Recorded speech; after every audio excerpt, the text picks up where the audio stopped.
Good morning to everyone. I know you cannot answer, but I assume you are responding. Um, Before I share my screen with my PowerPoint, I would like just to have a little introduction. Um, First, as Joseph said, my PhD was in UST, and that's where I really became a historian, I can say. We were exposed to a lot of sources. I had great teachers, and yeah, that's where I got my passion for research. And I think I'm very familiar with Philippine history, especially also, not especially, but among other things, church history. Then when I was assigned this topic, I thought it was going to be a very, I would say, transitional topic.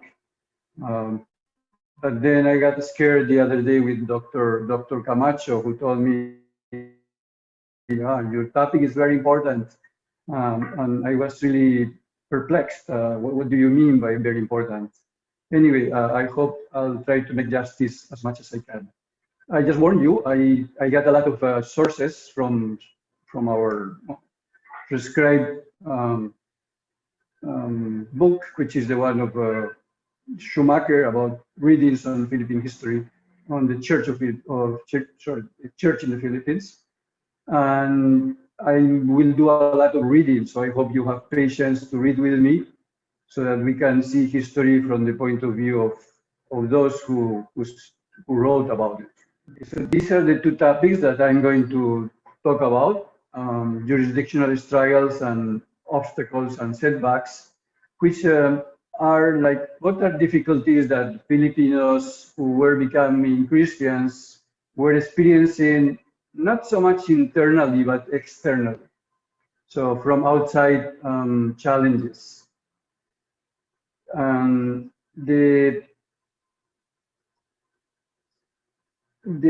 would say, I would rephrase if you want to put it this way. So the first one, jurisdictional trials, has to do with the power of the Spanish king over church matters, and then also the disputes between the archbishop and the religious.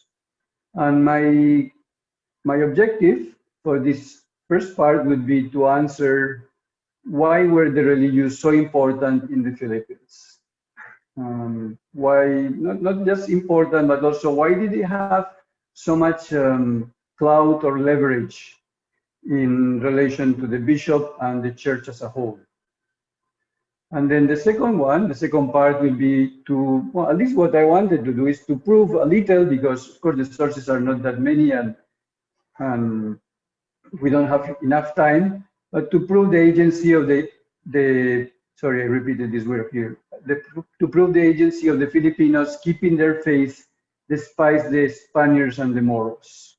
So what we will see, what are hindrances for them to live their Christianity coming from Spanish authorities and from the Moros. Okay, so I'll start now with the first part. So jurisdictional trials is divided into four subheadings or sections. The first one has to do with reviewing, because I think Dr. Dumol and I think last week also it was discussed, patronato real or royal patronage. Then second will be the privileges that the church and the king granted to the missionaries. Third would be the conflicts between the archbishops and the religious orders. And finally, just sketches only of the conflicts between the governor and the audiencia, because governor and audiencia against the archbishop, although it's not essential to understand really the progress of Christianity in the Philippines. I just wanted to show you a few pictures so that you will not be only text. You can see the Spanish monarchs that cover most of the period. Well, there are more, but I think these ones would suffice.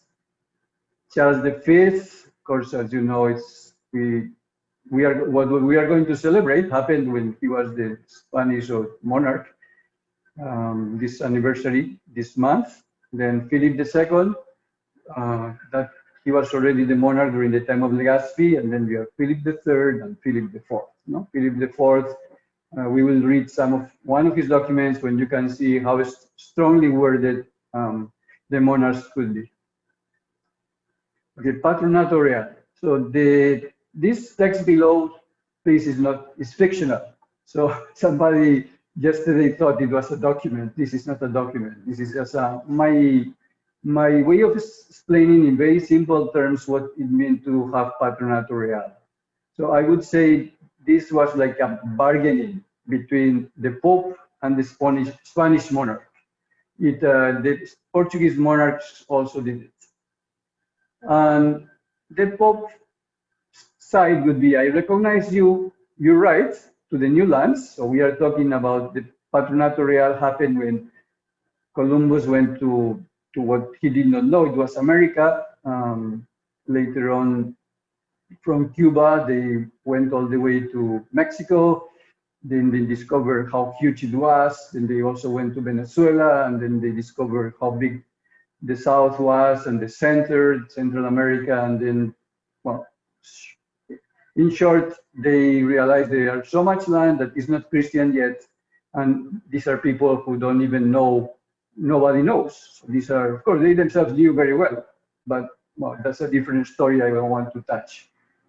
So, okay, there are many new lands, and then the Pope says, yes, you have the right to Christianize them, of course, no?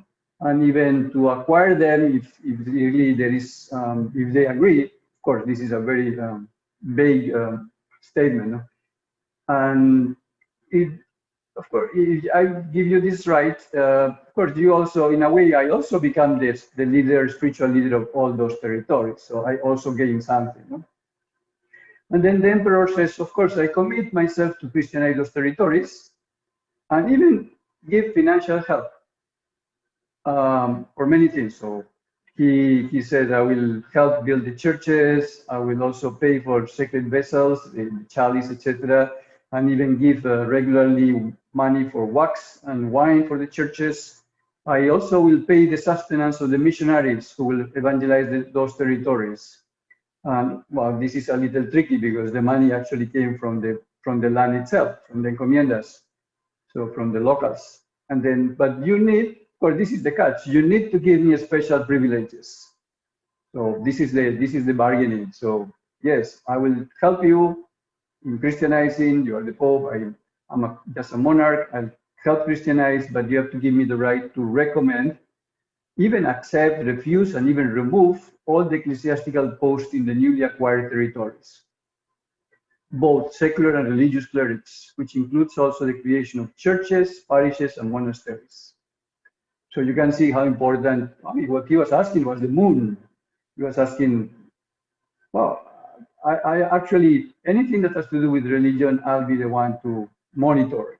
Of course, you are still the Pope, and you will still ordain the bishops that I recommend, but I will be the one to choose.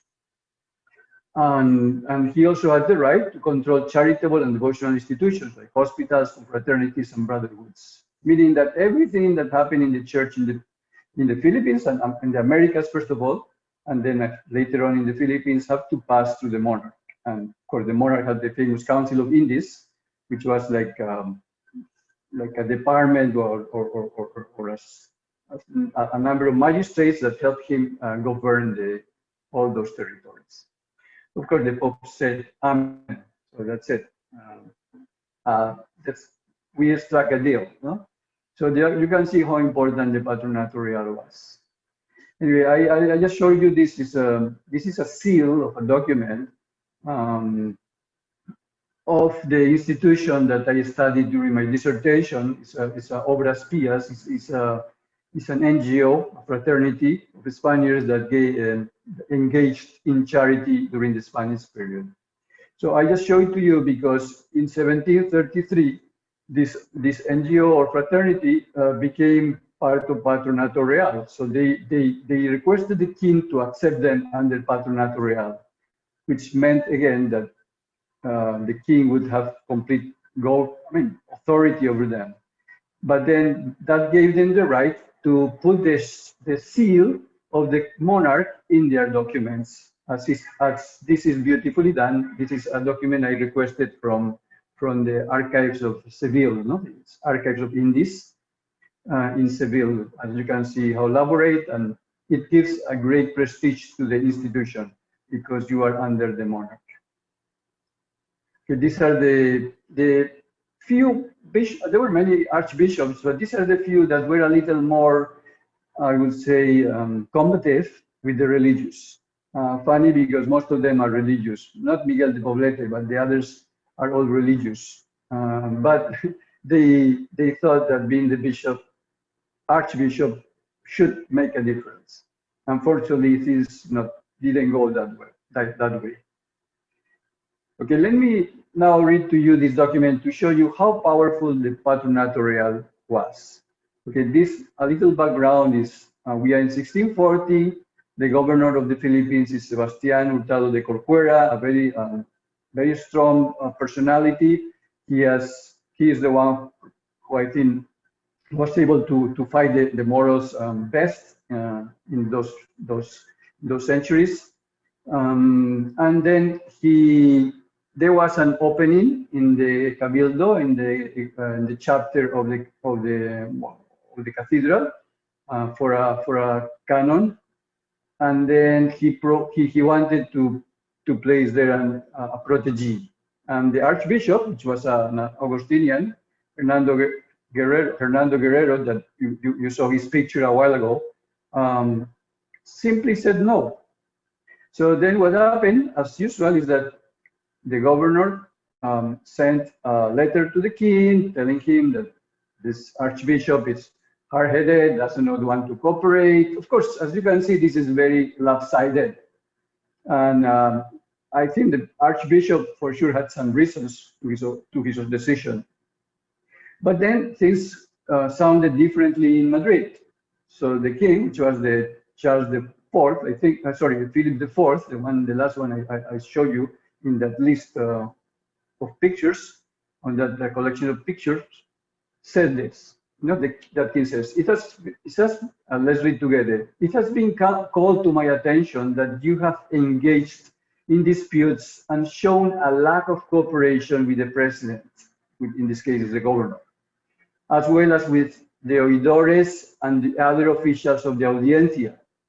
As a result of certain grudges and resentments you have conceived with no reasonable foundation, save that the measures taken by the said audiencia to protect my patronage and royal authority did not seem to you very appropriate.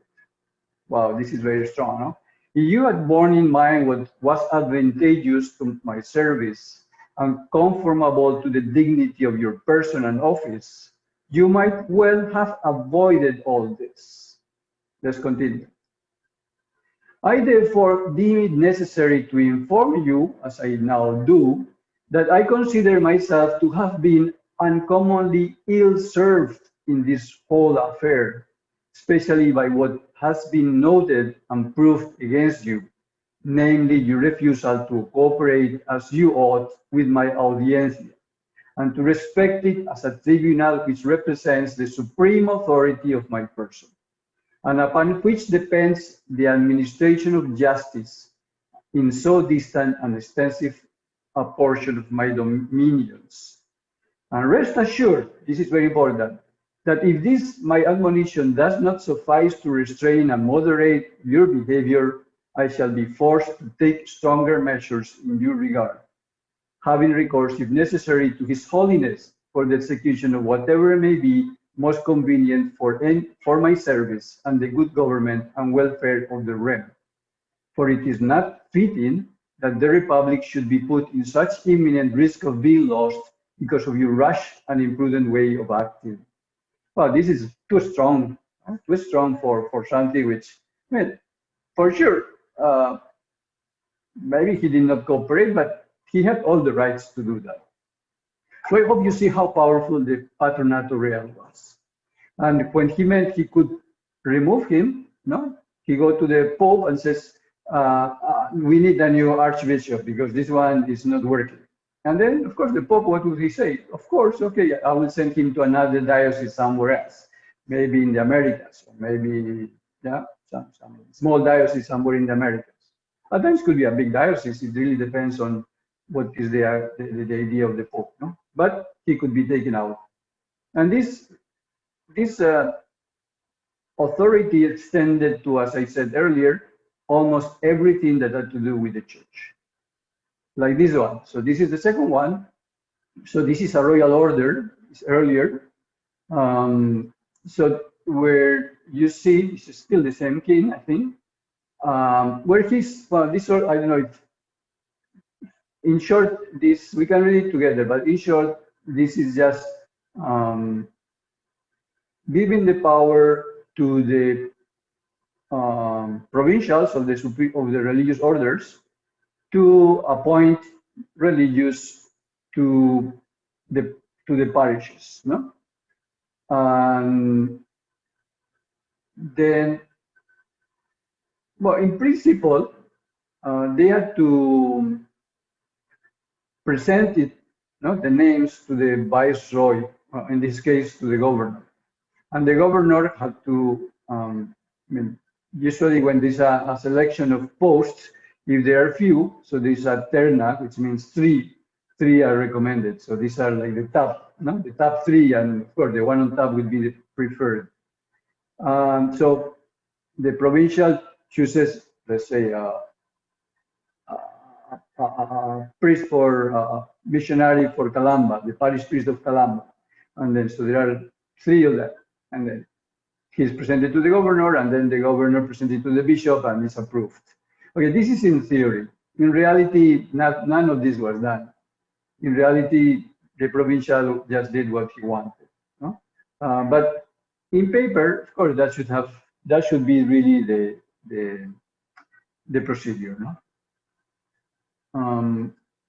Okay, then now we go to a series of privileges that were given to the missionaries. So some come from the Pope, some as a request from the kings, and others are directly from the monarchs, who had the Patronato Real, and therefore they have the right to give instructions.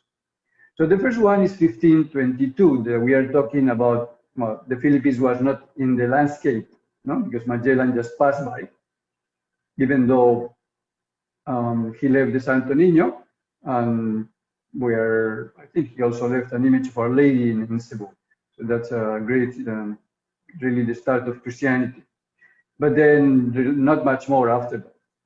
So this document is referring to America.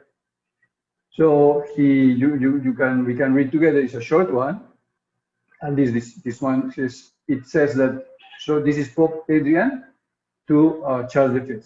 You have communicated to us your ardent desire to bring about the growth of the Christian religion and the conversion of pagans, particularly those who, under the guidance of Christ, have been brought under your rule in the regions of the Indies.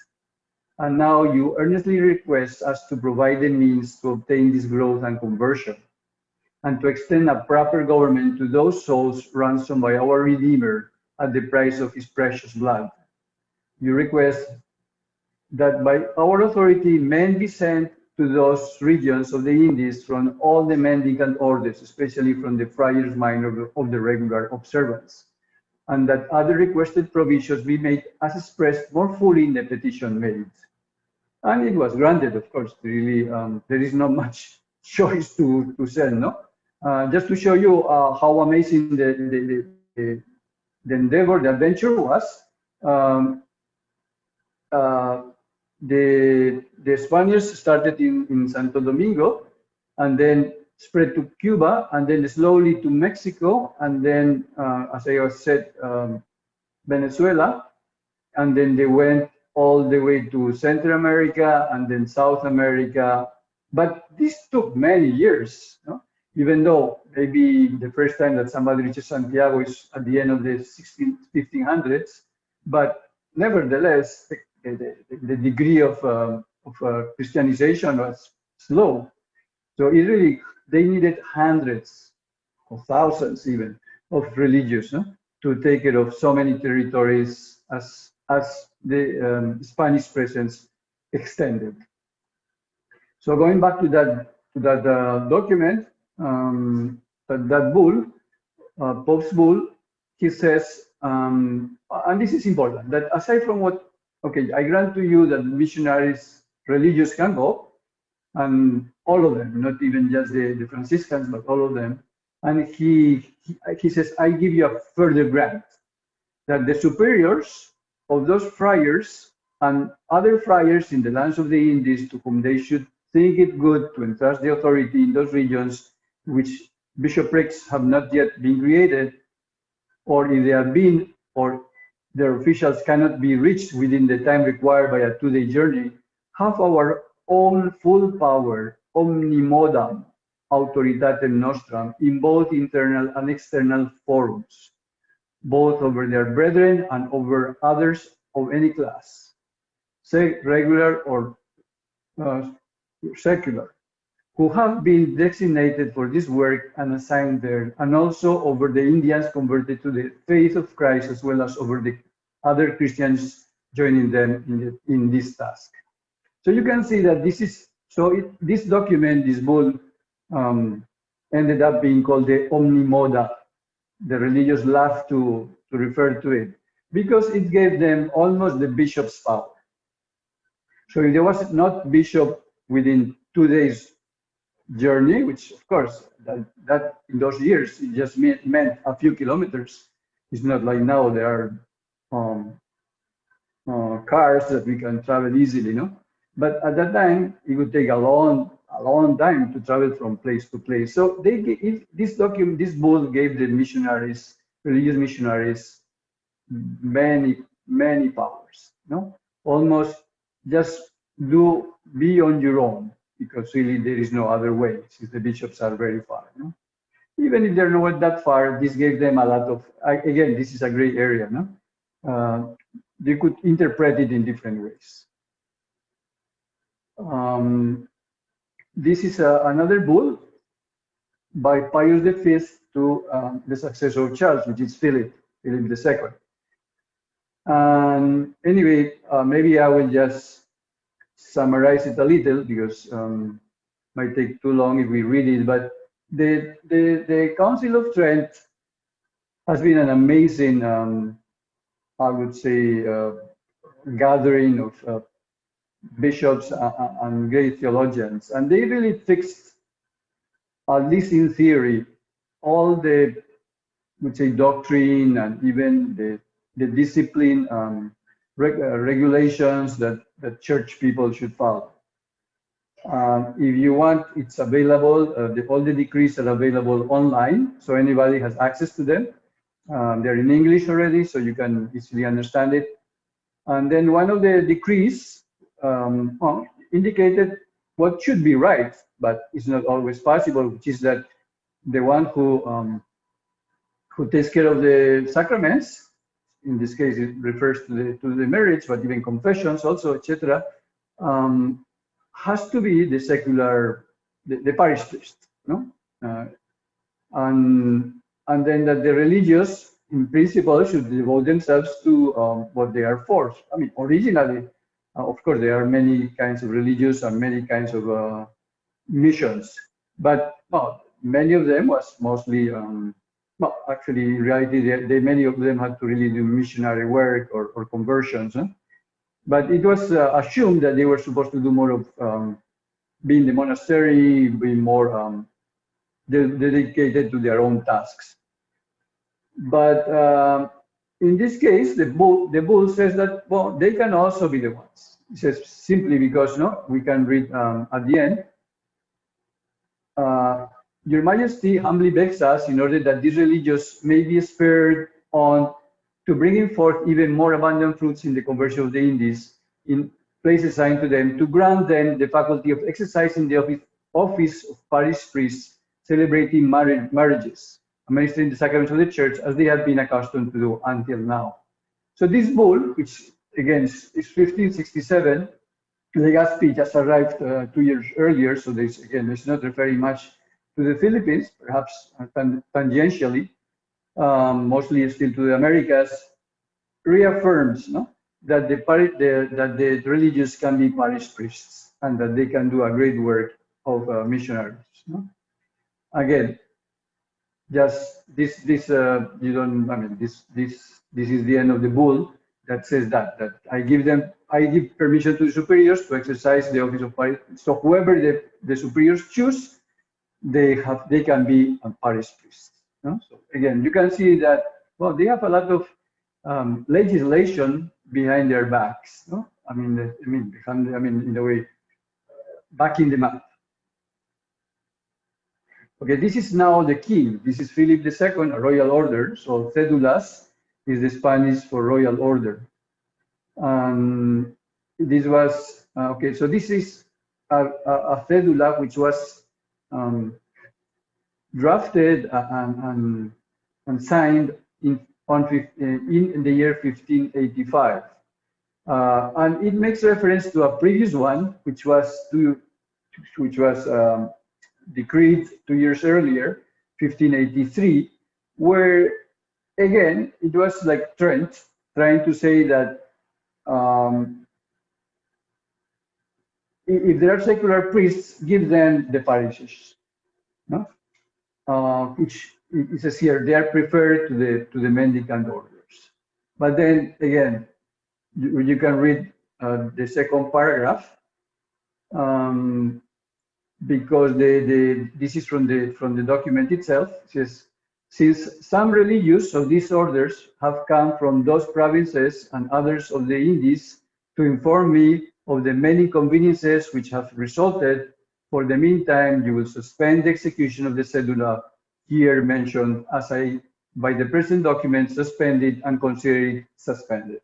So forget about the previous cedula, and let's leave things as they are.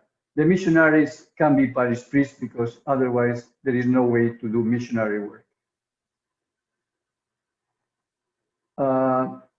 Anyway, and this is again Patronato Real. So this is a very strong worded again, not as bad as the other one, but you can see he says, this is to the bishops.